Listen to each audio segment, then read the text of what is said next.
С 11 гласа за, Атанас Христов спечели доверието на съветниците на община Тунджа и през следващият 4-годишен мандат ще е начело на местният парламент. Ще се постарая да оправдая доверието на всички ви.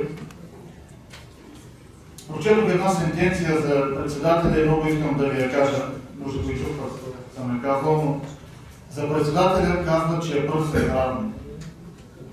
Обещавам да се опитам да ви бъда повече равен, отколкото да бъда пръв сред вас, да работим наравно.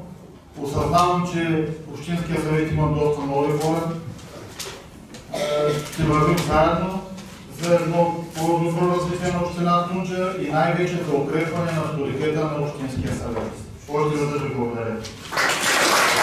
Христов бе избран при тайно гласуване. Опонентът му Стоян Маринов бе подкрепен от 10 общински съветника. Отговорността е голяма, вълнението също. Благодаря на комисията, благодаря на тези, които ме подкрепиха, на тези, които подкрепиха опонента ми също. Атанас Христов е на 43 години, семеен с 2 деца. Председателстваше Общинският съвет от 2018 до 2019 година. Христов досега бе заместник-директор на основно училище Христо Смирненски. Скоро ни предстои нова сесия. Работата започва, нямаме никакво време за губене.